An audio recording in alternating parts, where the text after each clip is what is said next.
The smartest motorcycle buy in 2026 might not be sitting under showroom lights.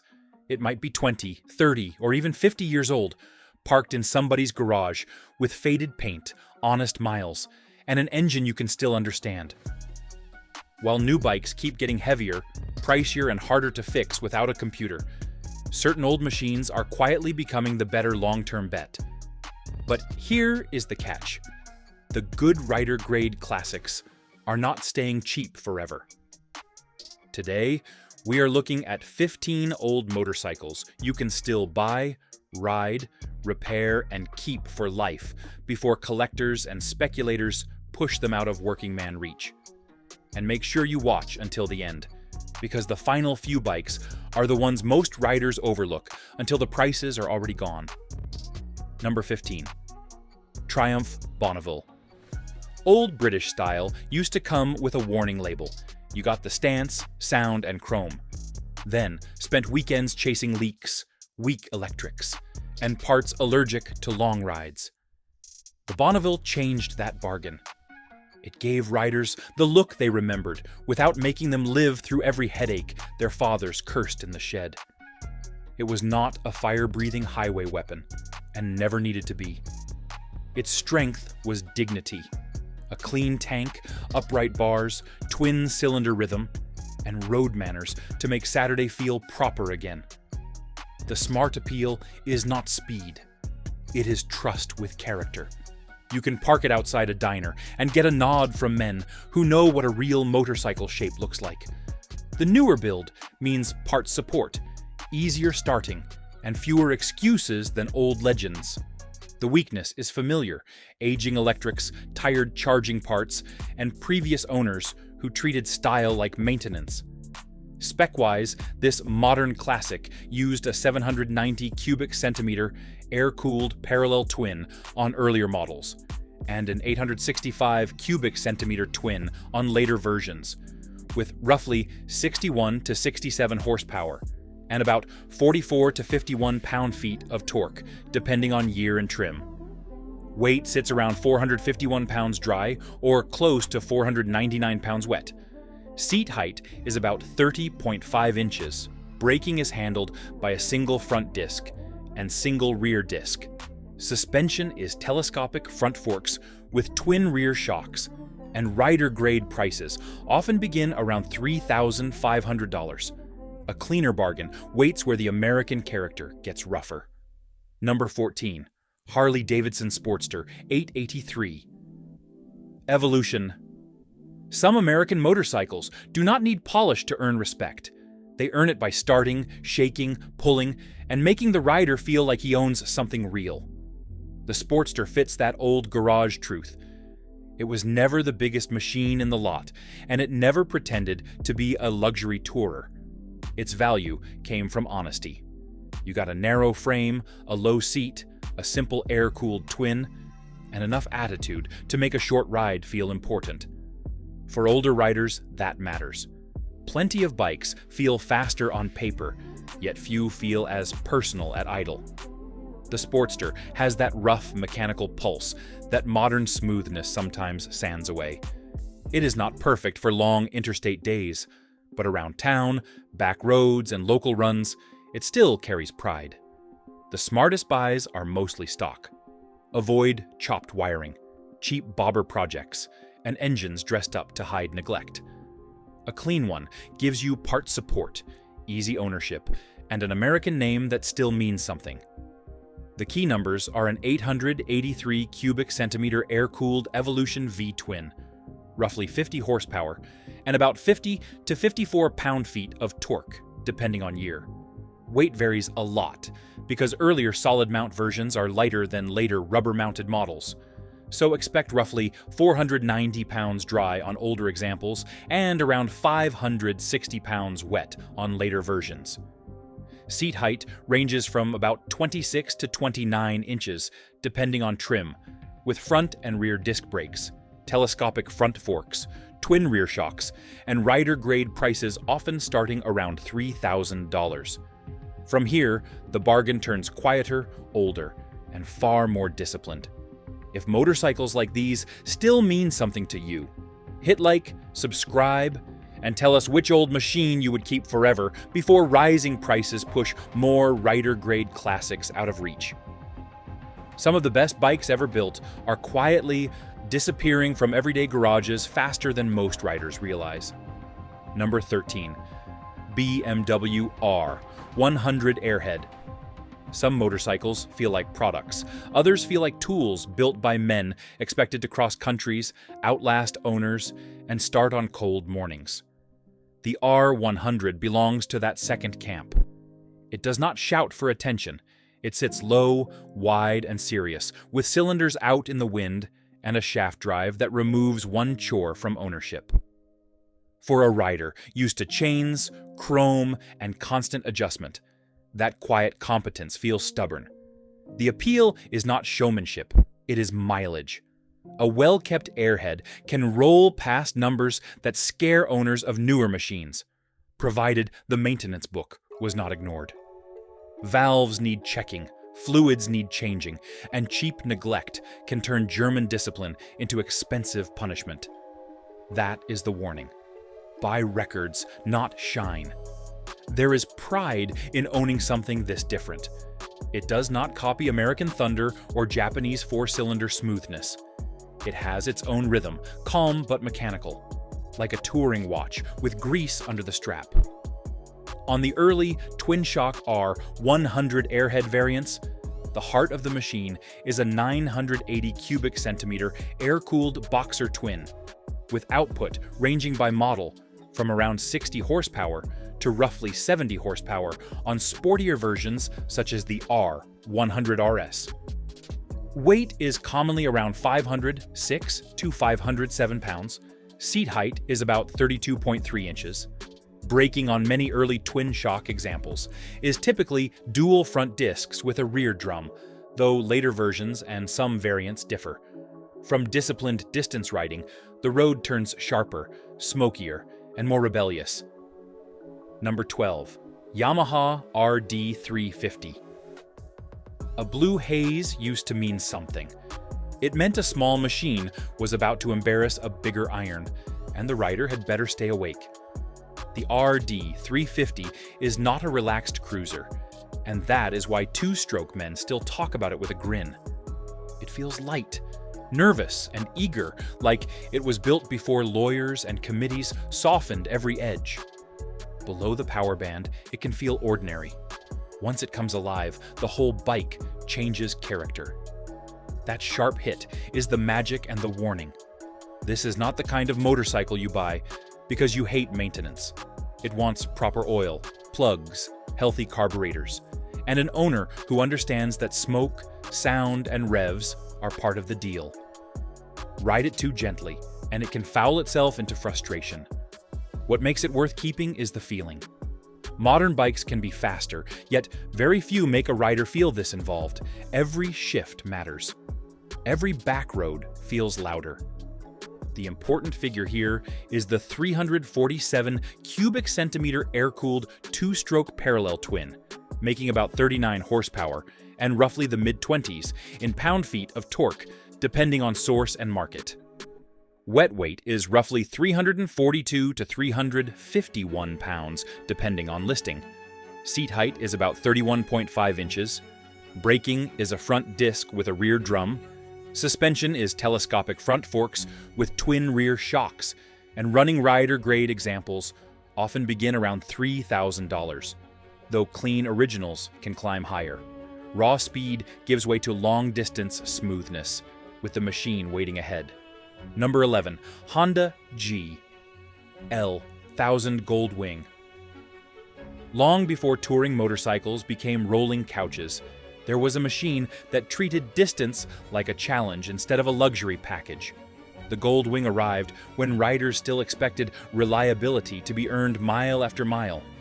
It carried smooth power, serious wind protection, and the kind of comfort that made overnight rides feel possible without turning the motorcycle into a parade float. Older riders still respect these early models because they came before touring bikes gained unnecessary weight and dashboard clutter. What keeps the Gold Wing valuable today is its reputation for surviving abuse that ruined weaker machines. Owners crossed states, stacked impossible mileage, and trusted these engines for decades. The weak spots are well known: charging systems, aging cooling parts, and neglected maintenance from owners who assumed the machine would survive forever. A clean one still feels mechanical and honest, not overstyled or artificial. The early Gold Wing carries a 999 cubic centimeter liquid-cooled, flat-4 engine, producing about 78 horsepower and roughly 61 pound-feet of torque. Dry weight is about 584 pounds, seat height is about 31.9 inches. Braking is dual front discs with a rear disc. Suspension is telescopic front forks with twin rear shocks. Shaft drive is standard, and rider-grade examples often start around $2,500 to $3,000 depending on condition. Farther ahead, a smaller 4-cylinder machine proves balance, sometimes matters more than brute size, alone on unfamiliar roads, during long summers, away from home, with old friends beside you. Number 10. Honda CB550. Some motorcycles win respect by refusing to make ownership complicated. They do not need wild paint or showroom drama. They just keep doing the job. The CB550 is that kind of machine. It sits between small bike friendliness and real road confidence. Riders who think only the larger classics matter often miss the point. This one gives 4-cylinder smoothness without the heavier feel or higher collector pressure of its famous bigger brother. That makes it one of the smartest old buys for a man who wants to ride, not babysit a trophy. It has enough power for back roads, enough comfort for weekend distance, and enough mechanical honesty for a garage owner who still owns wrenches. The main warning is carburation. 4 carburetors can turn lazy maintenance into rough running, so synchronization, clean jets, and good intake boots matter. This middleweight 4 uses a 544 cubic centimeter air-cooled inline 4, making about 50 horsepower and roughly 32 pound-feet of torque. Wet weight is about 454 pounds. Seat height is around 31.7 inches. Braking is a single front disc with a rear drum. Suspension is telescopic front forks with twin rear shocks, and usable rider-grade examples often start around $2,000. Greater muscle enters the garage with a machine built for authority. Number 9. Kawasaki KZ1000. Big road muscle used to feel heavy, honest, and a little intimidating. It did not need ride modes to make a rider sit up straight. The KZ1000 carries that old authority. It was built when a big inline 4 meant serious business. And plenty of police departments trusted machines like this because they could take long hours, hard use, and regular punishment. That kind of service history matters more than showroom shine. For a rider who likes torque, presence, and highway confidence, this one still makes sense. It is not a featherweight, and it will remind you of that in parking lots. Once the road opens, the weight turns into stability, and the engine pulls with the kind of calm strength older riders respect. The risk is buying one with tired brakes, worn suspension, or neglected carburetors. Power is no bargain if the chassis is worn out. That difference separates a rider's machine from a parked decoration for years ahead. The big Kawasaki runs a 1,015 cubic centimeter air-cooled inline 4, producing about 83 horsepower and roughly 58 pound-feet of torque. Wet weight is about 563 pounds. Seat height is around 32.5 inches. Braking is handled by discs front and rear. Suspension is telescopic front forks with twin rear shocks, and clean rider-grade examples are more realistically around $5,000 and up rather than a cheap $4,000 buy. A quieter bargain sits beyond this brute. Proving strength is not always the loudest machine in the garage. Number 8. Suzuki GS550. Some bargains hide because they never learned how to brag. They sit in classifieds looking plain, while smarter riders see honest engineering waiting underneath. The GS550 is one of those machines. It does not carry the famous badge worship of bigger classics, and that helps keep prices sane. What it offers is useful power, sensible weight, and the kind of four-cylinder smoothness that makes an older motorcycle feel more expensive than it is. For a rider who wants to ride, not polish a museum piece, that matters. The appeal is quiet confidence. It can handle town work, back roads, and weekend miles without feeling fragile. The risk is not the basic design. The risk is age, missing trim, old rubber, clogged carburetors, and owners who parked it when maintenance got boring. Buy a complete runner and the value is serious. Buy a half-finished project and cheap parts hunting can turn into a long winter. The overlooked Suzuki brings a 549 cubic centimeter air-cooled inline-4, making about 49 to 51 horsepower and around 30 to 31 pound-feet of torque. Dry weight is roughly 437 pounds. Seat height is about 31.5 inches. Braking on early models is a front disc with a rear drum. Suspension is telescopic front forks with twin rear shocks, and rider-grade examples can still begin around $1,500 to $2,000. Now, let's talk about a deeper piece of Japanese history where precision began taking pride away from older traditions for good. Number 7. Honda CB450. Some bikes mark the moment when old excuses stopped working. Riders were once told leaks, vibration, and roadside tinkering were just part of owning a serious motorcycle. The CB450 challenged that belief. It was not huge, and it did not need to be. Its strength was precision. It revved higher than many expected, pulled with surprising confidence, and showed that a middleweight twin could feel advanced without turning fragile. That mattered in garages, where men were tired of machines demanding more loyalty than they returned. The appeal is historical weight with practical use. You can still ride one without treating every mile like museum duty. The engine has character, yet the package stays manageable for older hands who respect balance over bragging rights. The warning is age. Early brakes deserve respect. Charging parts need attention, and neglected examples can hide careless ownership under polished covers. The numbers center on a 445 cubic centimeter air-cooled parallel twin, producing about 43 to 45 horsepower and roughly 27 to 28 pound-feet of torque, depending on year. Dry weight is commonly around 412 pounds. Seat height is about 31 inches.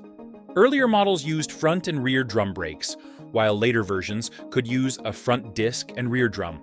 Suspension is telescopic front forks with twin rear shocks, and rider-grade prices often start around $2,500. The road ahead strips things down further, where one cylinder carries the whole argument with stubborn garage honesty. If this list is bringing back motorcycles you still respect, subscribe now, because the next few bikes prove why older machines continue earning loyalty long after newer models lose their shine. Some classics were never about trends. They were built to survive decades of real riding and ownership. Number 6. Yamaha SR500. Sometimes the strongest motorcycle in a garage is not the loudest one. It is the one with almost nothing to hide. The SR500 is built around that old truth: one cylinder, one kickstarter, one honest rhythm. It asks the rider to participate before the ride begins. For men raised around carburetors, compression, and cold start habits, that is not a flaw. That is a handshake. Its appeal is simplicity with backbone. There are fewer systems to chase, fewer parts waiting to quit, and no luxury disguise pretending to be durability. Around town, the torque feels useful. On back roads, the light chassis makes modest power feel alive. The warning is patience. Flood it, kick it wrong, or ignore basic tuning, and it will make you stand there, thinking about your mistakes. A clean example rewards a rider who respects old machines instead of rushing them. It is not a highway bruiser, yet it has the kind of mechanical honesty many newer motorcycles lost. What matters mechanically is the 499 cubic centimeter air-cooled single-cylinder engine, making about 32 horsepower and roughly 26 to 27 pound-feet of torque. Wet weight is about 381 to 384 pounds. Seat height is roughly 31.9 to 32 inches. Braking is usually a front disc with a rear drum. Suspension is telescopic front forks with twin rear shocks. And good rider-grade examples often begin around $3,000. That stripped-down honesty leads into a smaller classic that built confidence for generations. Number 5. Honda CB350. A good motorcycle does not always announce itself with size. Sometimes it proves itself by making riders confident enough to keep coming back. The CB350 built that kind of trust. It was light, approachable, and strong enough for real roads without scaring the man learning his limits. Many riders started on one, then remembered it years later because it never tried to be more complicated than necessary. That is its quiet power. It gives an older rider the feeling of a machine that can be understood in one garage afternoon. 2 cylinders, simple service, honest weight, and enough character to make errands feel like small rides again. It will not outrun bigger classics, yet it can outlast careless ownership when maintained properly. This smaller Honda uses a 325 cubic centimeter air-cooled parallel twin, making about 36 horsepower and roughly 18 to 19 pound-feet of torque.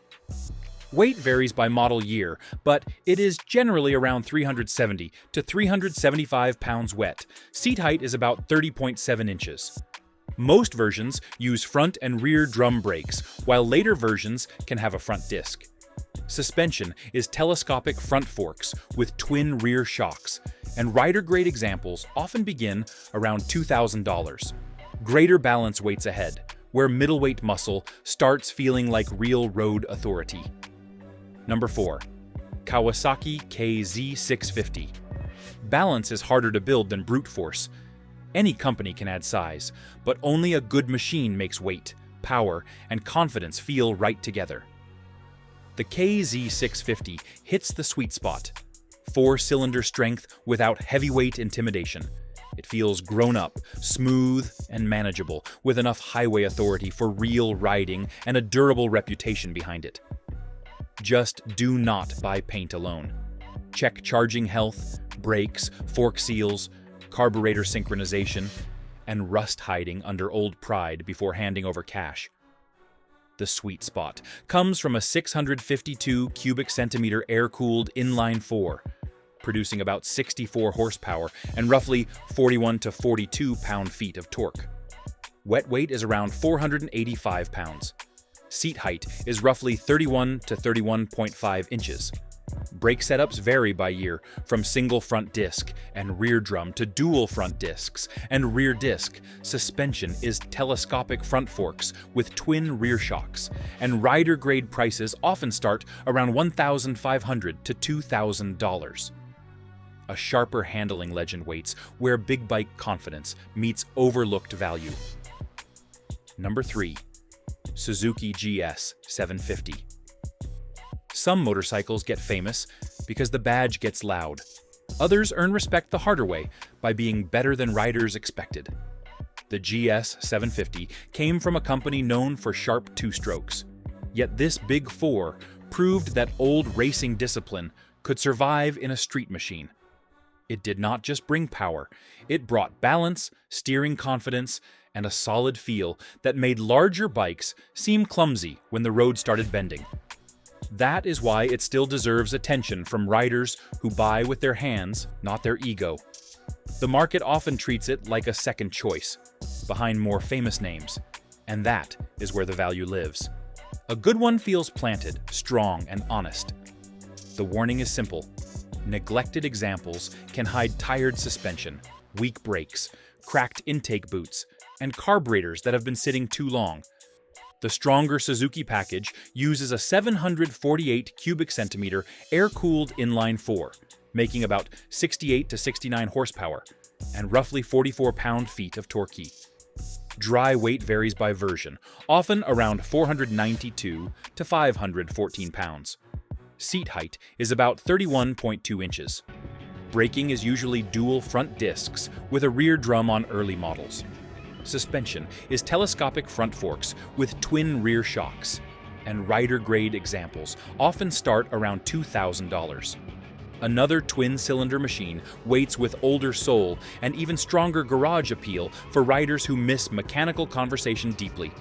Number 2. Yamaha XS650. Old riders know the sound of a proper twin. Not polished flat, but alive enough to talk through the frame. The XS650 carries old British twin rhythm without constant surrender. It gave riders the shape, sound, and feel they loved, with better manufacturing, better oil control, and fewer roadside excuses. Later examples are smarter buys, especially stock ones, because hacked wiring can turn honest character into garage aggravation. For a rider who misses mechanical conversation, the XS650 feels honest. It has enough torque for back roads, enough heritage to start good stories, and enough parts support to keep them running. Beneath the classic shape is a 653 cubic centimeter air-cooled parallel twin, making about 50 to 53 horsepower and roughly 40 pound-feet of torque, depending on year and version. Earlier standards can weigh around 428 pounds wet, while later special models can be closer to 485 pounds wet. Seat height is usually around 31 inches. Braking varies from front disc and rear drum to twin front discs on some later versions.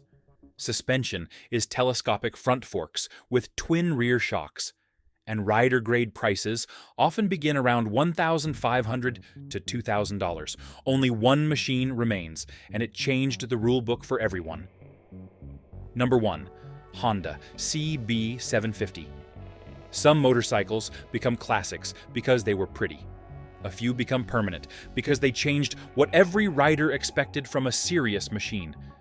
The CB750 belongs at the top because it made older rivals feel tired overnight. Smooth, strong, dependable, and civilized, it proved performance and reliability could share one garage. Riders could use it, service it, trust it, and still feel pride in that four-cylinder rhythm. Just watch prices, because rider-grade examples make the smarter forever buy. The rule-changing spec sheet starts with a 736 cubic centimeter air-cooled inline 4, producing about 67 horsepower and roughly 44 pound-feet of torque. Wet weight is usually listed around 499 to 513 pounds depending on year and source. Seat height is about 31 to 31.5 inches. Braking is a front disc with a rear drum. Suspension is telescopic front forks with twin rear shocks. And rider-grade examples often begin around $3,000, while early collectible examples can cost far more.